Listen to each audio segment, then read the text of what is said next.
Friends, business networking events are a big opportunity for any business professional. लेकिन साथ ही साथ यह भी रियलिटी है कि नेटवर्किंग इवेंट में सभी लोग सफल नहीं हो पाते और सभी लोग कंफर्टेबल भी नहीं हो पाते, क्योंकि नेटवर्किंग इवेंट के अपने बहुत सारे चैलेंजेस हैं। एक बहुत बड़ा चैलेंज यह है कि नेटवर्किंग इवेंट में जाकर आप किस तरह से अपने आप को इंट्रोड्यूस कराएं या बातचीत को कैसे आगे बढ़ाएं, या स्ट्रेंजर से, क्योंकि वहां पर सभी जो लोग हैं वो स्ट्रेंजर्स हैं, आप उनको पहले से नहीं जानते हैं, तो उनसे आप किस प्रकार से बातचीत करें। तो आज इसी टॉपिक के बारे में हम डिटेल में बात करेंगे और मैं आपको 5 ऐसे तरीके बताऊंगा कि किस प्रकार से आप अनजान लोगों से बातचीत शुरुआत कर सकते हैं और उस बातचीत को आगे बढ़ा सकते हैं। तो ध्यानपूर्वक सुनिए और साथ ही साथ इस वीडियो को अंत तक अवश्य देखें। और अगर अभी तक आपने हमारा YouTube चैनल सब्सक्राइब नहीं किया है तो अवश्य ही अभी सब्सक्राइब करें।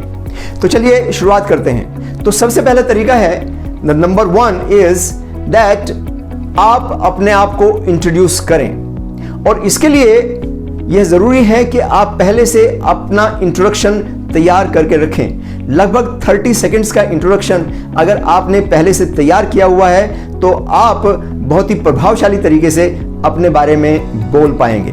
आप अपनी कंपनी के बारे में बोलें, आप अपने बारे में बोलें, अपने डेजिग्नेशन के बारे में बोलें और आपकी कंपनी का क्या यूएसपी है, आपके प्रोडक्ट का क्या यूएसपी है, उसके बारे में थोड़ा सा बोलें। आप इस छोटे से इंट्रोडक्शन में किन कस्टमर्स को आप सर्विस दे रहे हैं उसके बारे में भी बोल सकते हैं, लेकिन कोशिश करिए कि ये सारा कुछ 30 सेकंड्स में निमट जाए एंड उसके बाद आप सामने वाले का इंट्रोडक्शन मांग सकते हैं। उसी तरह की बातचीत उससे एक्सपेक्ट कर सकते हैं। दूसरा स्टेप है कि आस्क राइट क्वेश्चंस, यानी कि सही क्वेश्चंस पूछें। जैसे कि आप उनसे पूछ सकते हैं कि क्या आप इस तरह के इवेंट में पहले भी आए हैं। आप उनसे पूछ सकते हैं कि जो प्रेजेंटेशन अभी हुआ इसके बारे में आपकी क्या राय है, आप किस कंपनी में काम करते हैं, आप किस तरह के प्रोडक्ट को बेचते हैं। तो इस तरह के कई सारे क्वेश्चंस आप उनसे पूछ सकते हैं और जब ये क्वेश्चंस आप उनसे पूछेंगे तो बातचीत का सिलसिला जारी होगा, स्टार्ट होगा और इस तरीके से आप एक लंबी बातचीत कैरी ऑन कर सकते हैं। तीसरा तरीका है कि बातचीत के दौरान कुछ कॉमन इंटरेस्ट की चीजें ढूंढें।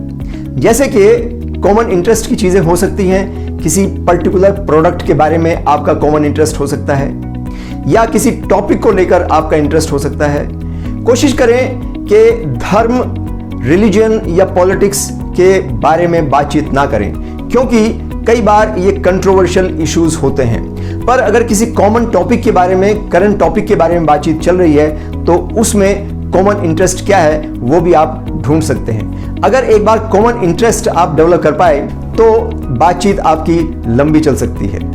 चौथा तरीका है कि आप उनको अपने साथ में वॉक करने का इनविटेशन दें। आप सिंपली कह सकते हैं कि चलिए 2 कदम चल करके 1 कप चाय ले लेते हैं। और जब आप दोनों चल करके चाय के कॉर्नर तक जाएंगे उस दौरान आपकी बातचीत हो सकती है एंड फिर आप दोनों साथ साथ में चाय की सिप के साथ बातचीत भी कर सकते हैं। And 5th very important step है कि आप दोबारा से कब मिलेंगे, किस तरह से रिकनेक्ट करेंगे, इसके बारे में बातचीत करें। और रिकनेक्ट करने का, दोबारा से मिलने का क्या उद्देश्य होगा, इसके बारे में भी बातचीत करें। एंड किस तरीके से कब रिकनेक्ट करना दोनों के लिए इजी रहेगा, ये सारी बातें आप आपस में कर लें। तो इस तरीके से अगर ये 5 स्टेप्स आप फॉलो करेंगे तो आप अवश्य ही बहुत अच्छे तरीके से अनजान लोगों से बातचीत कर पाएंगे और एक इंप्रेसिव डिस्कशन आपको एक लंबे रिलेशनशिप की तरफ ले जाएगा। ये मैं बड़े एश्योरेंस के साथ में आपको कह सकता हूं। तो कोशिश करिए नेक्स्ट टाइम जब आप किसी नेटवर्किंग इवेंट में हो तो इन 5 बातों का ध्यान रखें और एक वेल एस्टेब्लिश्ड रिलेशनशिप की नींव रखें। All the best.